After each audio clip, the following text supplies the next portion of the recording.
you would even say that she started to ignore it, Your Honor. This is his rationally based perception, what he perceived when he covered this election, Your Honor. This is not speculation.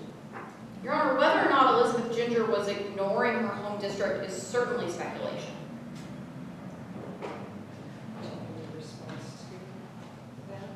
And Your Honor, the way I phrased the question was, if you thought that she started to ignore the people of District 12, Your Honor, his rationally based perception, when he covered the election, he can testify to what he perceived, Your Honor. This is not speculation.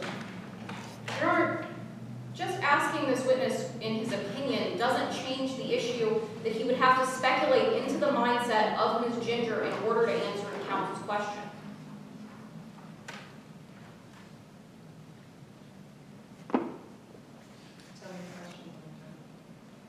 You would even say that Elizabeth Ginger started to ignore the members of District 12.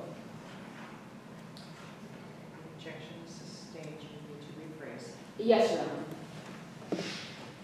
Now, later in the election, Elizabeth Ginger, she wasn't in District 12 as usual as she was in the beginning of the election. Yeah, she began to mobilize a bit more and hit up all the districts. And you interviewed District 12 citizens? Yes, ma'am. I interviewed about 36 District 12 citizens who were first-time registered voters. And you learned from these interviews that the District 12 citizens, their opinions about Elizabeth Ginger, they started to wane. Objection, Your Honor, as to, again, speculation. And so the opinions about Elizabeth Ginger, they started to change. Yeah, about 20–25% of people were a bit less enthusiastic than they had been before. And some of these voters, and they even went on to tell you that they weren't going to vote anymore. Objection, Your Honor, hearsay? Your Honor, this is an exception to hearsay. This goes to a plan, Your Honor. This is an exception to hearsay under 8033. May I respond, Your Honor?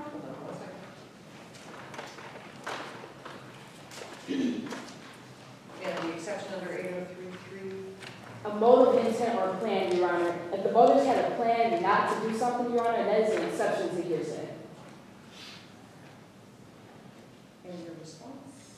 Your Honor, the spirit of Rule 8033 is that when someone makes a declaration of a plan, that they follow through with that plan quickly.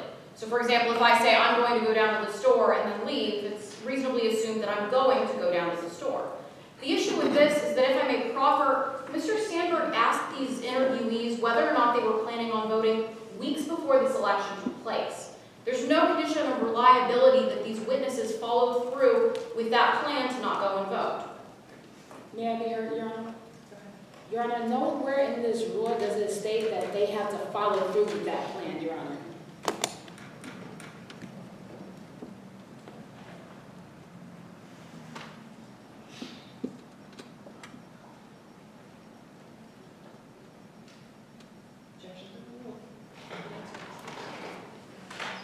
So these voters, they told you that they weren't even going to vote anymore. Isn't that right? Yeah, about 10 of the voters I spoke with said that, yeah, they were planning on not voting because they thought that Ms. Ginger had it in the bag. Well, some of them changed their mind about Elizabeth Ginger. Yeah, a couple of them did. Thank you. At this time, I have no further questions.